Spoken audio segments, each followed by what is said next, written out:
Hello, my dear students. Welcome to the next video on your subject business management. From this video onwards, we are going to learn our last module, that is emerging concepts in management. So let's directly move on to the module. So students, as you all know, modern management is going through a new era of change. ഒത്തിരി changes ഭയങ്കര dramatic ആയിട്ട് ഉള്ള changes മാനേജ്മെന്റിൽ നടക്കുന്ന ഒരു കാലഘട്ടത്തിലൂടെയാണ് ഈ management എന്ന് പറഞ്ഞൊരു കോൺസെപ്റ്റ് കടന്നുപോയിക്കൊണ്ടിരിക്കുന്നത്. സോ ഈ ചേഞ്ച് ഓർഗനൈസേഷന്റെ ഉള്ളിൽ നടക്കുന്ന മാനേജ്മെന്റും എക്സ്റ്റേണൽ പാർട്ട് ഓഫ് മാനേജ്മെന്റ്, രണ്ട് ഇന്റേണൽ ആൻഡ് എക്സ്റ്റേണൽ പാർട്ട്, ഈ രണ്ട് പാർട്ടിലും എന്ത് നടന്നുകൊണ്ടിരിക്കുവാണ്? ചേഞ്ചുകൾ നടന്നുകൊണ്ടിരിക്കുവാണ്. അപ്പൊ ഈ മാറ്റം വരുമ്പോൾ, അതായത് മാനേജ്മെന്റിലെ ഓരോ കാര്യത്തിലും പുതിയ പുതിയ മാറ്റങ്ങൾ വരുമ്പോൾ ഈ മാറ്റങ്ങളെ കോപ്പപ്പ് ചെയ്യുന്ന രീതിയിൽ, അല്ലെങ്കിൽ ഈ മാറ്റത്തിനെ അഡോപ്റ്റ് ചെയ്യുന്ന രീതിയിൽ ഒരുപാട് പുതിയ കോൺസെപ്റ്റ്സ് നമ്മുടെ മാനേജ്മെന്റ് എന്ന് പറഞ്ഞ ഡൊമൈനിൽ ഇൻട്രൊഡ്യൂസ് ചെയ്യപ്പെടുന്നുണ്ട്. അതായത് നമ്മൾ ഈ ഓരോ മാറ്റങ്ങൾ വരുമ്പോൾ ആ മാറ്റത്തിനനുസരിച്ച് മാറണമെങ്കിൽ, അല്ലെങ്കിൽ ആ മാറ്റത്തിനെ സ്വീകരിക്കണമെങ്കിൽ നമ്മൾ പുതിയത് എന്തെങ്കിലും ഇൻട്രൊഡ്യൂസ് ചെയ്യണം, അല്ലേ? അപ്പൊ അതുപോലെ in order to adopt with these changes, several new concepts are being introduced in the domain management എന്ന് പറഞ്ഞ ഡൊമൈനിൽ ഒത്തിരി പുതിയ കോൺസെപ്റ്റുകൾ ഇൻട്രൊഡ്യൂസ് ചെയ്യുന്നുണ്ട്. സോ അത് എല്ലാ രീതിയിലും പുതിയ കോൺസെപ്റ്റുകൾ ഇൻട്രൊഡ്യൂസ് ചെയ്യപ്പെടുന്നുണ്ട്. എന്തുകൊണ്ടാണ് ഈ ചേഞ്ചസ് വരാൻ കാരണം എന്ന് വെച്ചിട്ടുണ്ടെങ്കിൽ, നമുക്ക് പറയാം, ഇന്ന് പഴയ പോലെയല്ല ബിസിനസ്. ഒരു പെർട്ടിക്കുലർ പ്ലേസിൽ മാത്രം കോൺസെൻട്രേറ്റ് ചെയ്തല്ല ഇന്ന് ബിസിനസ് കിടക്കുന്നത്. Business is now want to the entire world, അല്ലെങ്കിൽ ഗ്ലോബലി, എൻറ്റയർ വേൾഡിൽ ഒരു ഗ്ലോബൽ വില്ലേജ് ആയിട്ട് കണ്ട് ഗ്ലോബലി ആണ് ഇന്ന് ബിസിനസ് വർക്ക് ചെയ്യുന്നത്. അതുപോലെ തന്നെ അതുകൊണ്ട് തന്നെ cut throat competition, international laws, അതുപോലെ ഗ്രേറ്റർ എക്കണോമിക് ഇന്റർഡിപെൻഡൻസ്, ഇത് അതുപോലെ പല രാജ്യങ്ങളായിട്ടുള്ള കൊളാബറേഷൻ. അപ്പൊ ഇങ്ങനെ ഒരുപാട് കാര്യങ്ങൾ ബിസിനസ്സിൽ നടക്കുവാണ്, അല്ലെങ്കിൽ ഒരുപാട് മാറ്റങ്ങൾ വരുവാണ്. ഇതാണ് ഈ പറഞ്ഞ മാനേജ്മെന്റിലും, ഈ ചേഞ്ചസ് ആണ് ഞാൻ ഈ പറഞ്ഞ മാനേജ്മെന്റിലും ചേഞ്ചസ് വരാനായിട്ട് കാരണം. അതുപോലെ നമ്മുടെ കസ്റ്റമേഴ്സ് എന്ന് പറഞ്ഞിട്ടുണ്ടെങ്കിൽ ഇപ്പോ ലോകത്തിന്റെ പല ഭാഗത്തു നിന്നുള്ള കസ്റ്റമേഴ്സ് ആവാൻ തുടങ്ങി. അതുപോലെ ഗ്ലോബലൈസേഷൻ, ഇന്റർനാഷണൽ മൊബിലിറ്റി നമുക്ക് കിട്ടാൻ തുടങ്ങി. ഇപ്പോൾ നമ്മുടെ വർക്കേഴ്സിനായാലും അല്ലെങ്കിൽ നമ്മുടെ പ്രോഡക്ട്സിനായാലും it is easy to move from one country to another, across the border നമ്മൾ ബിസിനസ് ചെയ്യാൻ തുടങ്ങി. അപ്പൊ അങ്ങനെ നമുക്കിപ്പോ എന്താ പറയുക, കോമ്പറ്റീഷൻ എന്ന് പറഞ്ഞാൽ നമ്മുടെ ലോക്കൽ കമ്പനീസ് മാത്രമായിട്ടല്ല, ഇന്റർനാഷണൽ ലെവലിലുള്ള കമ്പനീസ് ആയിട്ട്, അതായത് അറൌണ്ട് ദ വേൾഡ് ഉള്ള കമ്പനീസ് ആയിട്ടുള്ള കോമ്പറ്റീഷൻ നമ്മൾ ഫേസ് ചെയ്യാൻ നമ്മൾ സ്റ്റാർട്ട് ചെയ്യുന്നു. അതുപോലെ തന്നെ വളരെയധികം ടെക്നോളജിക്കൽ ചേഞ്ചസ് ഉണ്ടാകുന്നു. അതുപോലെ ആൾക്കാർ കൂടുതലായിട്ട് ക്വാളിറ്റിനെ കുറിച്ചും, അതായത് കസ്റ്റമേഴ്സ് കൂടുതലായിട്ട് ക്വാളിറ്റിനെ കുറിച്ചും അതുപോലെ പ്രൈസിനെ കുറിച്ചും ഒക്കെ എന്ത് ചെയ്യാൻ തുടങ്ങി, പ്രൈസിനെ കുറിച്ചൊക്കെ അവര് ബോധവാന്മാരാവാൻ തുടങ്ങി.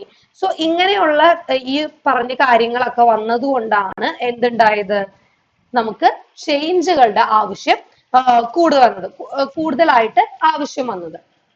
അപ്പൊ അങ്ങനെ ഒരു ഇന്റർനാഷണൽ മാർക്കറ്റിൽ നമുക്ക് ഒന്നും കോംപ്രമൈസ് ചെയ്യാൻ പറ്റില്ല. അതായത് നമ്മുടെ ഹോം കൺട്രിയിൽ നമ്മൾ ബിസിനസ് ചെയ്യണ പോലെയല്ല, ഇന്റർനാഷണൽ മാർക്കറ്റിൽ നമുക്ക് ബ്രേക്ക് ഡൗൺസ് കോംപ്രമൈസ് ചെയ്യാൻ പറ്റില്ല, ഡിഫക്ട്സ് കോംപ്രമൈസ് ചെയ്യാൻ പറ്റില്ല, ആക്സിഡൻസ് കോംപ്രമൈസ് ചെയ്യാൻ പറ്റില്ല. അപ്പൊ അങ്ങനെ zero breakdown, zero defect, zero accidents, ഇങ്ങനെയുള്ള കമ്പനീസിനാണ് ഇന്റർനാഷണൽ ലെവലിൽ കോമ്പറ്റീഷൻ ഫേസ് ചെയ്ത് നിൽക്കാൻ പറ്റുള്ളൂ. സോ ഈ നെഗറ്റീവ് ആയിട്ടുള്ള കാര്യങ്ങളെല്ലാം ബിസിനസ്സിൽ സീറോ ലെവലിലേക്ക് കൊണ്ടുവരണം. എന്നാൽ മാത്രമേ നമുക്ക് എന്ത് ചെയ്യാൻ പറ്റുള്ളൂ, ഈ മാറുന്ന കാലത്തില് ബിസിനസ്സിന് കോമ്പിറ്റന്റ് ആവാൻ പറ്റുള്ളൂ. സോ അപ്പൊ അങ്ങനെയൊക്കെ വന്നു കഴിഞ്ഞപ്പോഴാണ് മാറ്റങ്ങൾ, അല്ലെങ്കിൽ ഇതിനെയൊക്കെ എങ്ങനെ നമുക്ക് സീറോ ഡിഫക്റ്റീവ് ആവാം, അല്ലെങ്കിൽ സീറോ ബ്രേക്ക് ഡൗൺ എൻഷുർ ചെയ്യാം, എങ്ങനെ നമുക്ക് സീറോ ആക്സിഡൻസ് എൻഷുർ ചെയ്യാം, അങ്ങനെയൊക്കെ വന്നു കഴിഞ്ഞപ്പോഴാണ് നമ്മുടെ മാർക്കറ്റ് പ്ലേസിന് കുറച്ചും കൂടെ ആക്സെപ്റ്റബിൾ ആയിട്ട് നമ്മുടെ ബിസിനസ് മാറാൻ വേണ്ടിയിട്ടാണ് ഇന്ത്യൻ കോർപ്പറേറ്റ് സെക്ടർ ലോകത്തിന്റെ എല്ലാ കോർപ്പറേറ്റ് സെക്ടറുകളും അതുപോലെ തന്നെ ഇന്ത്യൻ കോർപ്പറേറ്റ് സെക്ടറുകളും പുതിയ പുതിയ കോൺസെപ്റ്റുകൾ അഡോപ്റ്റ് ചെയ്യാനായിട്ട് തുടങ്ങി.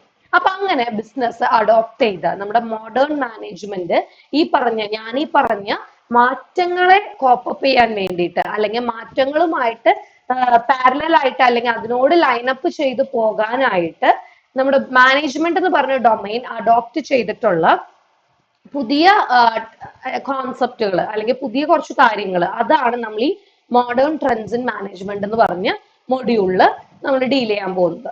So in today's video I am going to introduce you one of the modern concept that business management or management domain adopted in order to cope up with this change. ഈ മാറ്റങ്ങളെ കിടപിടിക്കാനായിട്ട് അല്ലെങ്കിൽ മാറ്റങ്ങളുടെ കൂടെ പോകാനായിട്ട് business management എന്ന് പറഞ്ഞ അല്ലെങ്കിൽ management എന്ന് പറഞ്ഞ ഡൊമൈൻ അഡോപ്റ്റ് ചെയ്ത ഒരു റീസെന്റ് ട്രെൻഡ്സിൽ അല്ലെങ്കിൽ റീസെന്റ് കോൺസെപ്റ്റിൽ ഒരു കോൺസെപ്റ്റ് ആണ് ഇന്നത്തെ വീഡിയോയിൽ നമ്മൾ പഠിക്കാൻ പോകുന്നത്. That is nothing but kaizen. Kaizen എന്ന് പറഞ്ഞിട്ടുണ്ടെങ്കിൽ it is a Japanese word and which stands for change for the better. കേസ് എന്ന് പറഞ്ഞ ഒരു ജാപ്പനീസ് വേർഡ് ആണ്. അതിന്റെ അർത്ഥം നല്ലതിന് വേണ്ടിയുള്ള മാറ്റം, ചേഞ്ച് ഫോർ ബെറ്റർ, അതായത് ഇംപ്രൂവ്മെന്റ്. അതാണ് ഇംഗ്ലീഷ് വേർഡ്. നമുക്ക് ഈക്വലന്റ് ഇംഗ്ലീഷ് വേർഡ് പറയുകയാണെങ്കിൽ ഇംപ്രൂവ്മെന്റ്. രണ്ട് ജാപ്പനീസ് വേർഡുകളാണ് ഈ കേസനിലുള്ളത്, kai and zen, which means change and good respectively. അതായത് ഒരു നല്ലതിന് വേണ്ടിയിട്ടുള്ള ഒരു മാറ്റം, അതാണ് എന്തുകൊണ്ട് ഉദ്ദേശിക്കുന്നത്, കേസൻ കൊണ്ട് ഉദ്ദേശിക്കുന്നത്. അപ്പൊ ഈ ജാപ്പനീസിലെ മാനേജ്മെന്റ് കോൺസെപ്റ്റില് എപ്പോഴും ഫോക്കസ് കൊടുക്കുന്ന ഒരു കാര്യമാണ് ഇൻക്രിമെന്റൽ ചേഞ്ച് ഓർ ഇംപ്രൂവ്മെന്റ്. അതായത് എപ്പോഴും മാറ്റം ഉണ്ടാവണം അല്ലെങ്കിൽ ഇംപ്രൂവ്മെന്റ് ഉണ്ടാവണം എന്നുള്ളത് ഈ ജാപ്പനീസ് മാനേജ്മെന്റിന്റെ ഒരു എപ്പോഴും ഉള്ള ഒരു ഫോക്കസ് ആണ്. അതിൽ നിന്നാണ് ഈ കേസ് എന്ന് പറഞ്ഞിട്ടുള്ള ഫിലോസഫി ഡെവലപ്പ് ആയി വന്നത്. Actually kaizen originally got introduced in to work place in 1980s. 1980s ഈ കേസ് എന്ന് പറഞ്ഞിട്ടുള്ള ഒരു കോൺസെപ്റ്റ് വന്നത്. അത് കഴിഞ്ഞ് ഇത് കുറച്ചും കൂടെ സ്ട്രോങ് ആയിട്ട് അല്ലെങ്കിൽ വളരെ പോപ്പുലർ ആയി തുടങ്ങിയത് 1990s. അതായത് കണ്ടിന്യൂസ് ഇംപ്രൂവ്മെന്റ്. നമുക്ക് എപ്പോഴും ബിസിനസ്സിൽ വേണ്ടത് കണ്ടിന്യൂസ് ഇംപ്രൂവ്മെന്റ് ആണ്. അല്ലെങ്കിൽ changes should be introduced in the business for the betterment of the business itself. ബിസിനസിന്റെ തന്നെ നല്ലതിന് വേണ്ടിയിട്ട് അല്ലെങ്കിൽ ഓർഗനൈസേഷന്റെ തന്നെ നല്ലതിന് വേണ്ടിയിട്ട് മാറ്റങ്ങൾ എന്ത് വേണം, ഇൻട്രൊഡ്യൂസ് ചെയ്യപ്പെടണം എന്നതാണ് ഈ കേസൻ എന്ന് പറഞ്ഞിട്ടുള്ള പുതിയ കോൺസെപ്റ്റ് അല്ലെങ്കിൽ ഫിലോസഫിയുടെ മെയിൻ ആയിട്ടുള്ള എന്താ പറയാ എസെൻസ് എന്ന് പറയുന്നത്. സോ ഈ നമുക്കറിയാം ജാപ്പനീസ് മാനേജ്മെന്റ് എപ്പോഴും ക്വാളിറ്റീന്, അതായത് എപ്പോഴും ക്വാളിറ്റി നന്നായിരിക്കണം എന്ന് നല്ല ഫോക്കസ് കൊടുക്കുന്ന ഒരു മാനേജ്മെന്റ് ആണ് ജാപ്പനീസ് മാനേജ്മെന്റ്. അപ്പൊ അവർ അതിന് വേണ്ടിയിട്ട് കുറെ കാര്യങ്ങൾ, total quality management, quality circle, small group activities, labour relations, ഇതൊക്കെ അവർ ഇൻട്രൊഡ്യൂസ് ചെയ്യുന്ന കാര്യങ്ങളാണ്.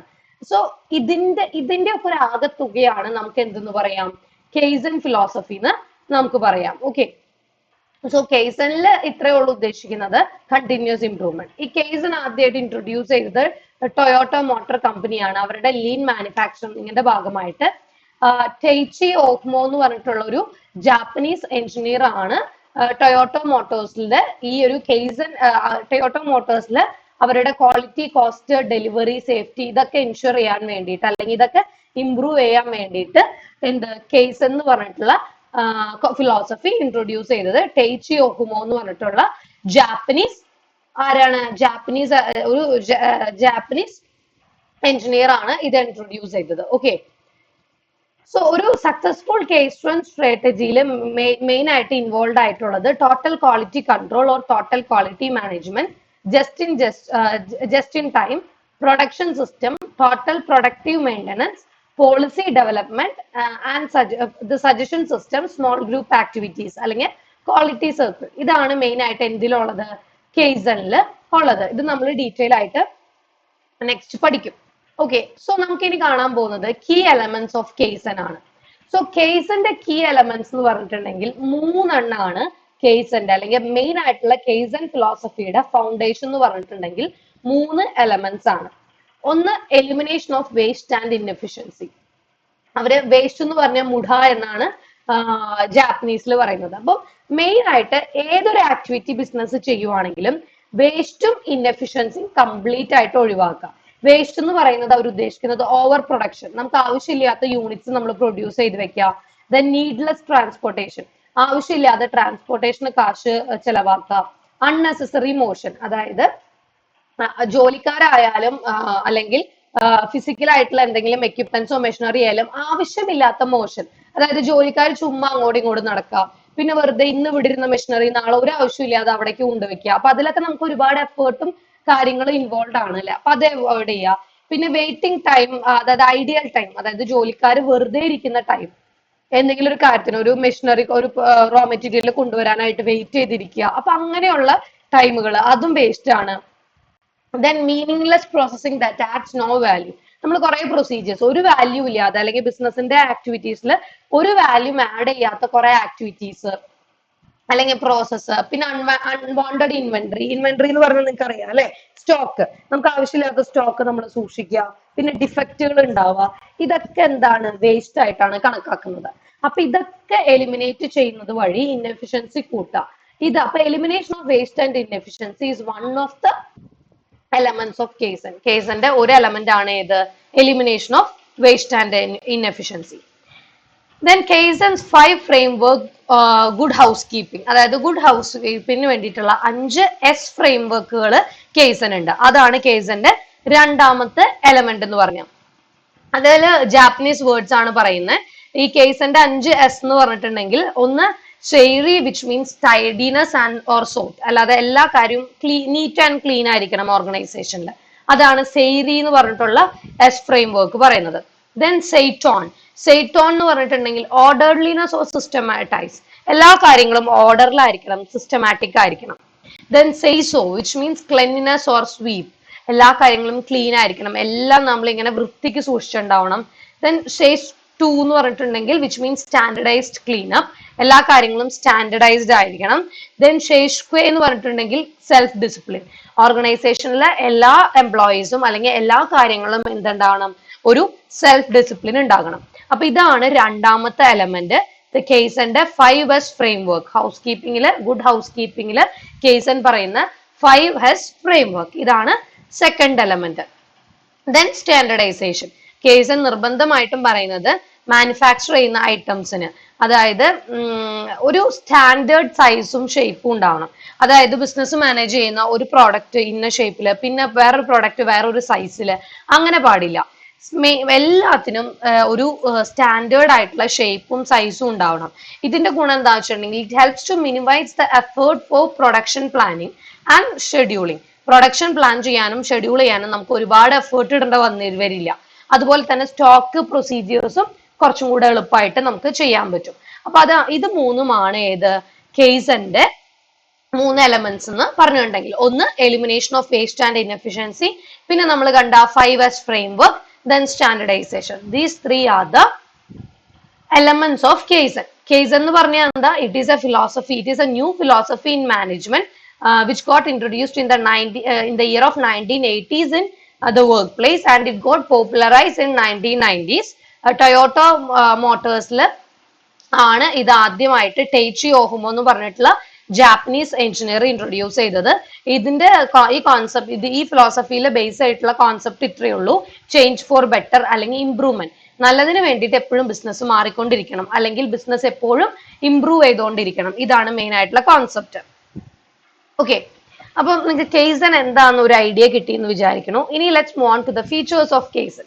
കേസ് എന്ന് പറഞ്ഞിട്ടുണ്ടെങ്കിൽ ഞാൻ നേരത്തെ പറഞ്ഞതുപോലെ തന്നെ എല്ലാ എംപ്ലോയീസും, സിഇഒ തൊട്ട് ഫീൽഡ് ഏറ്റവും ചെറിയ സ്റ്റാഫ് വരെ എല്ലാവരും കണ്ടിന്യൂസ് ഇംപ്രൂവ്മെന്റിൽ ഫോക്കസ് ചെയ്തുകൊണ്ടിരിക്കുക. ഇതാണ് നമ്മൾ എന്തിൽ ഉദ്ദേശിക്കുന്നത്, കേസൻ കൊണ്ട് ഉദ്ദേശിക്കുന്നത്. അപ്പൊ ഇതിന്റെ മെയിൻ ഫീച്ചേഴ്സ് നോക്കാം. ഇതിൽ ഏറ്റവും വലിയ ഫീച്ചർ എന്ന് പറഞ്ഞിട്ടുണ്ടെങ്കിൽ ചെറിയ ചെറിയ ചേഞ്ചസ് നമ്മൾ ഓവർ ദ ടൈം കൊണ്ടുവന്ന് വലിയ റിസൾട്ട്സ് നേടിയെടുക്കാം, അതിന് ഹെൽപ്പ് ചെയ്യും. അതാണ് കേസന്റെ ഏറ്റവും ഇമ്പോർട്ടന്റ് ആയിട്ടുള്ള ഫീച്ചർ. അതായത് നമ്മൾ ചെറിയ ചെറിയ ചേഞ്ചസ് കൊണ്ടുവന്ന് വലിയ മാറ്റങ്ങൾ കൊണ്ടുവരും, വലിയ റിസൾട്ട് കൊണ്ടുവരും. അതുപോലെ തന്നെ it always focus on continuous improvement of process. ഓരോ പ്രോസസ്സിലും കണ്ടിന്യൂസ് ഇംപ്രൂവ്മെന്റ്, അതാണ് കേസൻ എന്ത് ചെയ്യുന്നത്, ഊന്നൽ കൊടുക്കുന്നത്, അല്ലെങ്കിൽ കേസൻ സ്ട്രെസ് ചെയ്യുന്നത്. ദെൻ കേസന്റെ ഓരോ ടൂൾസും ഇൻട്രൊഡ്യൂസ് ചെയ്യാന്നുള്ളത് ഒരു ഇൻഡിവിജ്വലിന്റെ മാത്രം റെസ്പോൺസിബിലിറ്റി അല്ല, അതായത് മാനേജ്മെന്റിന്റെയോ മാനേജറിന്റെയോ അങ്ങനെ മാത്രം റെസ്പോൺസിബിലിറ്റി അല്ല, ഓർഗനൈസേഷൻ ആയിട്ട് അസോസിയേറ്റ് ചെയ്തിരിക്കുന്ന ഓരോ മെമ്പറിന്റെയും എന്താണ്, റെസ്പോൺസിബിലിറ്റി ആണ് എന്ത്, കേസൻ ടൂൾസ് ഇൻട്രൊഡ്യൂസ് ചെയ്യുക അല്ലെങ്കിൽ ഇംപ്ലിമെന്റ് ചെയ്യുക എന്നുള്ളത്. അതുപോലെ തന്നെ ഓരോ എംപ്ലോയിയും വർക്കിന്റെ ഇംപ്രൂവ്മെന്റിന് വേണ്ടി സജഷൻസ് കൊടുക്കണം എന്നുള്ളത് കേസനിൽ ഒരു മെയിൻ കാര്യമാണ്. അതുപോലെ തന്നെ kaizen philosophy focus on both process and result. Kaizen എന്ന് പറയുന്നത്, കേസൻ ഫിലോസഫി പ്രോസസ്സിനെയും റിസൾട്ടിനെയും, കിട്ടുന്ന റിസൾട്ടിനെയും രണ്ടിനും ഒരുപോലെ ഇമ്പോർട്ടൻസ് കൊടുക്കുന്നു. അതുപോലെ തന്നെ കേസൻ മര്യാദയ്ക്ക് ചെയ്യുവാണെങ്കിൽ അതിന്റെ ഒരു അഡ്വാൻറ്റേജ് എന്ന് പറഞ്ഞിട്ടുണ്ടെങ്കിൽ, അതായത് കേസൻ ഫിലോസഫി ഒരു ഓർഗനൈസേഷനിൽ കറക്റ്റ് ആയിട്ടുള്ള രീതിയിൽ ഇംപ്ലിമെന്റ് ചെയ്യുവാണെങ്കിൽ അത് വർക്ക് പ്ലേസിനെ കുറച്ചും കൂടെ ഹ്യൂമനൈസ് ചെയ്യും, അതായത് കുറച്ചും കൂടെ മനുഷ്യത്വപരമാക്കും നമ്മുടെ വർക്ക് പ്ലേസിനെ. ദെൻ അൺനെസസറി ഹാർഡ് വർക്ക്, നമ്മൾ ചില ആൾക്കാർ കണ്ടിട്ടുണ്ട് അല്ലെ, ഒരു ആവശ്യമില്ലാതെ വെറുതെ ചത്തു പണിയെടുക്കും, പക്ഷെ അതുകൊണ്ട് വല്ല ഉപകാരം ഉണ്ടോ? ഉപകാരമില്ല. അപ്പൊ കേസൻ ഫിലോസഫി അവിടെ ഉണ്ടെങ്കിൽ ഈ അനാവശ്യമായിട്ടുള്ള ഹാർഡ് വർക്കുകൾ അത് മെന്റൽ ആയാലും ഫിസിക്കൽ ആയാലും ഒഴിവാക്കാൻ പറ്റും. അതുപോലെ തന്നെ പുതിയ സയന്റിഫിക് എക്സ്പെരിമെന്റ്സ് എങ്ങനെ ഇൻട്രൊഡ്യൂസ് ചെയ്യണമെന്ന് ആൾക്കാർക്ക് കുറച്ചും കൂടെ വിവരം ഉണ്ടാവും. അതുപോലെ വേസ്റ്റ്, ബിസിനസ് പ്രോസസ്സിലെ വേസ്റ്റ് കംപ്ലീറ്റ് ആയിട്ട് എലിമിനേറ്റ് ചെയ്യാൻ പറ്റും. ഇതൊക്കെയാണ് മെയിൻ ആയിട്ട് കേസൻ കറക്റ്റ് ആയിട്ട് ഇൻട്രൊഡ്യൂസ് ചെയ്യുന്നത് വഴി, കേസൻ എന്ന് പറഞ്ഞ ഫിലോസഫി കറക്റ്റ് ആയിട്ട് ഇൻട്രൊഡ്യൂസ് ചെയ്യുന്നത് വഴി വർക്ക് പ്ലേസിൽ ഉണ്ടാകുന്ന അഡ്വാൻറ്റേജ്. അതുപോലെ ഇതൊരു പ്രോസസ് ഓറിയന്റഡ് ആണ്, ഗോൾ ഓറിയന്റഡ് അല്ല. നമ്മൾ ചെയ്യുന്ന പ്രോസസ്സിലാണ് എന്ത് ചെയ്യുന്നത്, കേസൻ കൂടുതൽ ഫോക്കസ് ചെയ്യുന്നത്. പ്രോസസ്സ് നന്നായി ഒബ്വിയസ്ലി എന്താവും, ഗോള് നമ്മുടെ എന്തായിരിക്കും, അച്ചീവ് ആവും. അപ്പം ഗോളിനല്ല ഇവിടെ ഇമ്പോർട്ടൻസ് കൊടുക്കുന്നത്, പ്രോസസ് ഒക്കെ പക്കയായിട്ട് ചെയ്യുക. അതാണ് കേസന്റെ മെയിൻ ആയിട്ടുള്ള ഒരു ഐഡിയ എന്ന് പറഞ്ഞിട്ടുണ്ടെങ്കിൽ. അതുപോലെ കണ്ടിന്യൂസ് ഇംപ്രൂവ്മെന്റ് ആണ്. പ്രൊഡക്ഷനിൽ ഇൻവോൾവ് ആയിട്ടുള്ള ഓരോ കോമ്പണൻസിന്റെയും, ബിസിനസിന്റെ പ്രോസസ്സിന്റെയും ഒക്കെ എല്ലാ കോമ്പണൻസിന്റെയും കണ്ടിന്യൂസ് ഇംപ്രൂവ്മെന്റ് ആണ് എന്തിൽ ഫോക്കസ് ചെയ്യുന്നത്, കേസനിൽ ഫോക്കസ് ചെയ്യുന്നത്. അപ്പൊ ഇതാണ് മെയിൻ ആയിട്ട് കേസന്റെ ഫീച്ചേഴ്സ് എന്ന് പറയാനുള്ളത്. Okay, next move on to the objectives of kaizen. അതായത് ഒരു ബിസിനസ്സിൽ നിങ്ങൾക്ക് ഇതിനോടൊക്കെ മനസ്സിലായിട്ടുണ്ടാവും എന്തിനു വേണ്ടിയിട്ടാണ് കേസൻ എന്ന് പറഞ്ഞ ഫിലോസഫി ഇൻട്രൊഡ്യൂസ് ചെയ്യുന്നത്. ബേസിക് ആയിട്ട് പറയുകയാണെങ്കിൽ ഒരു ബിസിനസിന്റെ process, system, product and services ഇതിനെയൊക്കെ നല്ല രീതിയിൽ ഉപയോഗിക്കുക, അതാണ് കേസന്റെ മെയിൻ ആയിട്ടുള്ള ഒബ്ജക്റ്റീവ്. എന്നാലും നമുക്ക് പോയിന്റ് ബൈ പോയിന്റ് ആയിട്ട് ഒബ്ജക്റ്റീവ്സ് ഓഫ് കേസൻ നോക്കാം. ഒന്ന്, വേസ്റ്റ് എലിമിനേറ്റ് ചെയ്യുക. അതായത് വേസ്റ്റ് എലിമിനേറ്റ് ചെയ്യുക, അല്ലെങ്കിൽ കോസ്റ്റ് കൂട്ടുകയും എന്നാൽ അതുകൊണ്ട് ഒരു ഉപകാരം ഉണ്ടാവില്ല, അങ്ങനത്തെ ആക്ടിവിറ്റീസിനെ എലിമിനേറ്റ് ചെയ്യുക. അപ്പൊ വേസ്റ്റ് ഇല്ലാണ്ടാക്കുക, അല്ലെങ്കിൽ കോസ്റ്റ് കൂട്ടുന്ന എന്നാൽ ആ കോസ്റ്റ് കൂടുന്നത് വഴി ഒരു വാല്യൂം ഉണ്ടാകുന്നില്ല, അങ്ങനെയുള്ള പ്രോസസ്സുകൾ എലിമിനേറ്റ് ചെയ്യുക. പിന്നെ ജസ്റ്റ് ഇൻ ടൈം ഡെലിവറി, അതായത് എപ്പോഴാണോ എൻ്റർ ചെയ്യുന്നത്, ഒരു റോ മെറ്റീരിയൽ ഒക്കെ എൻ്റർ ചെയ്യുമ്പോൾ അപ്പൊ തന്നെ അത് ഉപയോഗിക്കുക, അല്ലാതെ അതിനിങ്ങനെ വെറുതെ കൂട്ടി വെക്കുകയല്ല. പിന്നെ production load levelling of amount and types, അതായത് കൃത്യമായിട്ട് പ്രൊഡക്ഷൻ കൃത്യ ടൈമിൽ കൃത്യമായിട്ട് നടക്കുക. പിന്നെ വർക്കിനെ സ്റ്റാൻഡർഡൈസ് ചെയ്യുക. അതുപോലെ തന്നെ place to moving lines and right sided equipment, അതായത് എല്ലാ കാര്യങ്ങളും ഒരു ഒറ്റ രീതിയിലാണ് നടക്കുക. അപ്പൊ നമ്മളൊരു എക്യുപ്മെന്റോ അല്ലെങ്കിൽ ഒരു പ്രോസസ്സോ നടക്കുവാണെങ്കിൽ ഇപ്രാവശ്യം നടന്നപ്പോ അത് ഇങ്ങനെ നടന്നു, അടുത്ത പ്രാവശ്യം നടന്നപ്പോ അത് വേറെ രീതിയിൽ നടന്നു, അങ്ങനെ ആവരുത്, എല്ലാം ഒരൊറ്റ ലൈനിൽ നടക്കാം. അതാണ് മെയിൻ ആയി, ഇത്രയൊക്കെയാണ് മെയിൻ ആയിട്ട് കേസന്റെ ഒബ്ജക്റ്റീവ്സ് എന്ന് പറഞ്ഞിട്ടുണ്ടെങ്കിൽ. ഇനി നമുക്ക് പഠിക്കാനുള്ളത് ഒബ്ജക്റ്റീവ്സ് ഒക്കെ പോലെ തന്നെ കേസൻ ഇൻട്രൊഡ്യൂസ് ചെയ്തിട്ടുണ്ടെങ്കിലുള്ള ബെനിഫിറ്റ്സ് എന്തൊക്കെയാണെന്ന് നോക്കാം. സോ കേസൻ നമ്മൾ പറഞ്ഞ പോലെ തന്നെ waste of inventory, time, transportation, workers motion ഇതിന്റെയൊക്കെ വേസ്റ്റേജ് കുറയ്ക്കും. അതുപോലെ തന്നെ മാക്സിമം ഓർഗനൈസേഷനിലെ space utilisation, product quality, productivity ഇതൊക്കെ കൂട്ടാനായിട്ട് കേസൻ ഹെൽപ്പ് ചെയ്യും. അതുപോലെ എംപ്ലോയീസ് മൊറയില്, ജോബ് സാറ്റിസ്ഫാക്ഷൻ, പിന്നെ ലേബർ ടേൺ ഓവർ കുറയ്ക്കും. ലേബർ ടേൺ ഓവർ എന്ന് പറഞ്ഞാൽ എംപ്ലോയീസ് ഓർഗനൈസേഷൻ വിട്ടുപോകുന്ന റേറ്റ്, അതിനെയാണ് നമ്മൾ ലേബർ ടേൺ ഓവർ എന്ന് പറയുന്നത്. കേസൻ ഫിലോസഫി ഇൻട്രൊഡ്യൂസ് ചെയ്തിട്ടുണ്ടെങ്കിൽ ഇതൊക്കെ ഒരുമാതിരി കുറയ്ക്കാൻ പറ്റും. പിന്നെ eliminate the process of human ഫാറ്റിക്കിന്റെ കോഴ്സുകൾ കുറയ്ക്കാനായിട്ട് സാധിക്കും.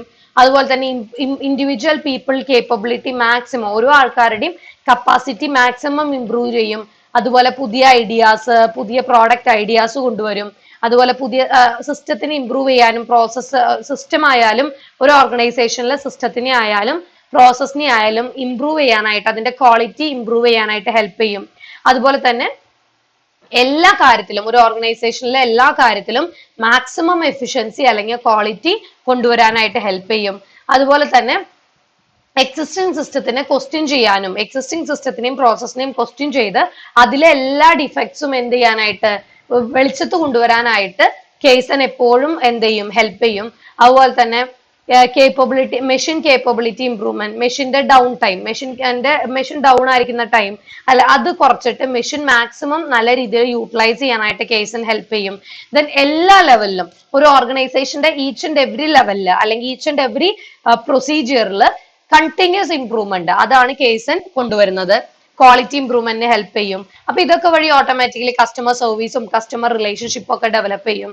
ദെൻ പ്രൊഡക്ഷൻ എയ്ഡ്സിനെ ഇമ്പ്രൂവ്, അതായത് ഫിക്സേഴ്സ്, ടൂൾസ്, ഇതിന്റെയൊക്കെ ഇംപ്രൂവ്മെന്റിന് ഹെൽപ്പ് ചെയ്യും.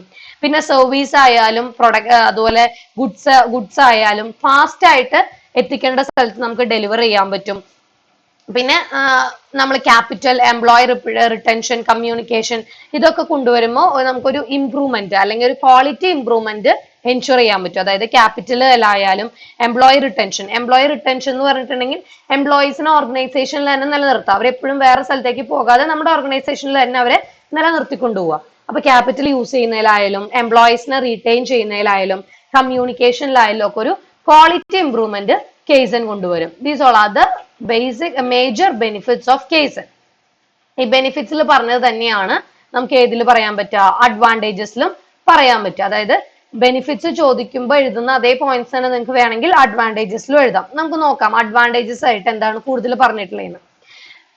കേസിന്റെ മെയിൻ ആയിട്ടുള്ള അഡ്വാൻറ്റേജ് എന്ന് പറഞ്ഞിട്ടുണ്ടെങ്കിൽ അത് പ്രോസസ് ആൻഡ് ആക്ടിവിറ്റി അത് കറക്റ്റ് ആയിട്ട് നടക്കുന്നുണ്ട് എന്ന് ഉറപ്പുവരുത്തും.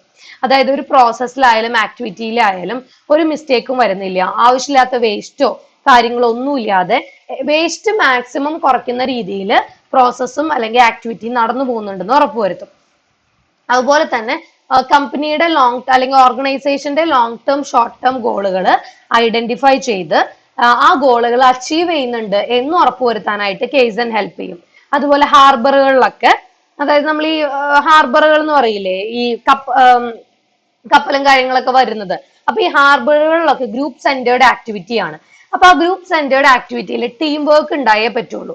അപ്പൊ ടീം വർക്കിനെ കുറച്ചും കൂടെ പ്രൊമോട്ട് ചെയ്യാനായിട്ട് കെയ്സൺ ഹെൽപ്പ് ചെയ്യുന്നു. അതുപോലെ തന്നെ ആൾക്കാർക്ക് അവരുടെ ഡിപ്പാർട്ട്മെന്റ് ഉള്ള കാര്യങ്ങൾ മാത്രമല്ല, കണ്ടിന്യൂസ് ഇംപ്രൂവ്മെന്റിന് വേണ്ടി എന്തൊക്കെ കാര്യങ്ങൾ വേണോ അതിനെ കുറിച്ചൊക്കെ ചിന്തിക്കാനായിട്ട് എംപ്ലോയീസിനെ മോട്ടിവേറ്റ് ചെയ്യുന്നു. അതുപോലെ തന്നെ it rewards efforts as well as achievement. എന്തെങ്കിലും എഫേർട്ടോ അല്ലെങ്കിൽ എഫേർട്ട് എംപ്ലോയീസ് ഇട്ടിട്ടുണ്ട്, അല്ലെങ്കിൽ എന്തെങ്കിലും ഒരു പുതിയ കാര്യം അച്ചീവ് ചെയ്തു, അതിന് ഈക്വലന്റ് ആയിട്ട് എന്ത് കൊടുക്കും, റിവാർഡ് കൊടുക്കുക. അതുപോലെ തന്നെ ആക്റ്റീവ് പ്രോബ്ലം സോൾവിങ്, പിന്നെ റെസ്പോൺസിബിലിറ്റി എല്ലാ പാർട്ടിസിപ്പൻസിനും, അതായത് എംപ്ലോയീസിന് എല്ലാവർക്കും റെസ്പോൺസിബിലിറ്റി ഈക്വൽ ആയിട്ട് കൊടുക്കുക. അതുപോലെ തന്നെ എംപ്ലോയീസിന് സെയിം ഒരു സെൻസ് ഓഫ് പർപ്പസ്, നമ്മൾ എന്തിനു വേണ്ടിയിട്ടാണ് ഇത് ചെയ്യുന്നത് എന്നൊരു കൃത്യം ബോധ്യം എംപ്ലോയീസിന് ഉണ്ടാക്കി കൊടുക്കുക. അതുപോലെ തന്നെ എല്ലാ ആൾക്കാർക്കും കുറച്ചെങ്കിലും എല്ലാ എംപ്ലോയീസിനും ഒരു രീതിയിൽ അല്ലെങ്കിൽ മറ്റൊരു രീതിയിൽ റെസ്പോൺസിബിലിറ്റി കൊടുത്ത് അവരെ പർപ്പസ്ഫുൾ ആക്കുക. നമുക്ക് റെസ്പോൺസിബിലിറ്റി ഉണ്ടെങ്കിൽ നമ്മൾ വൃത്തിക്ക് കാര്യങ്ങൾ ചെയ്യുള്ളൂ അല്ലെ. അപ്പൊ ഒരു രീതിയിൽ അല്ലെങ്കിൽ മറ്റൊരു രീതിയിൽ റെസ്പോൺസിബിലിറ്റി കൊടുക്കുക. അതുപോലെ ഒരു മോട്ടിവേറ്റർ, എപ്പോഴും ക്വാളിറ്റി ഇങ്ങനെ ഇമ്പ്രൂവ് ചെയ്യണം, അതിന് വേണ്ടിയിട്ടുള്ള ഒരു മോട്ടിവേഷൻ ആയിട്ട് കേസൺ ആക്ട് ചെയ്യും. അതുപോലെ ഇൻസ്പെക്ഷൻ, എല്ലാ കാര്യങ്ങളും ക്വാളിറ്റി ഉണ്ടെങ്കിൽ പിന്നെ നമ്മൾ ചെക്ക് ചെയ്യേണ്ട വരില്ല. അപ്പൊ വെറുതെ ഇൻസ്പെക്ഷൻ നടത്തി ടൈം കളയേണ്ട ആവശ്യം വരില്ല. അവിടെ എന്തുണ്ടെങ്കിൽ അവിടെ കേസൺ ഫിലോസഫി ഇൻട്രൊഡ്യൂസ് ചെയ്തിട്ടുണ്ടെങ്കിൽ. അതുപോലെ ഡിപ്പാർട്ട്മെന്റൽ ബാരിയേഴ്സ്, ബ്രേക്ക് ഡൗൺ, ഇതൊക്കെ കുറയ്ക്കും. അതുപോലെ തന്നെ കസ്റ്റമറിന്റെ നീഡ് അതിലേക്ക് കസ്റ്റമറിന്റെ നീഡിലേക്ക് എപ്പോഴും ഫോക്കസ് കൊണ്ടുവരിക, അതാണ് കേസൺ എപ്പോഴും പറയുന്നത്. അതുപോലെ വേസ്റ്റ് എലിമിനേറ്റ് ചെയ്യുക, സൂപ്പർ ഫ്ലൂവസ് ആയിട്ടുള്ള ആക്ടിവിറ്റി, അതായത് നമുക്ക് ആവശ്യമില്ലാത്ത ആക്ടിവിറ്റികൾ നമുക്ക് ചെയ്യാതിരിക്കുക. അതുപോലെ തന്നെ ലോങ് ടേം ഗോള് കമ്പനിയുടെ എപ്പോഴും ഒരു ലോങ് ടേം ഗോള് എസ്റ്റാബ്ലിഷ് ചെയ്യാനായിട്ട് കേസൺ എപ്പോഴും ഇമ്പോർട്ടൻസ് കൊടുക്കും.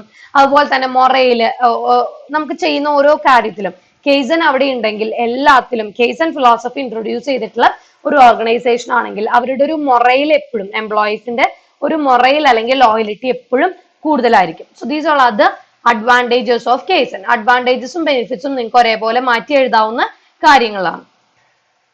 ഫൈൻ.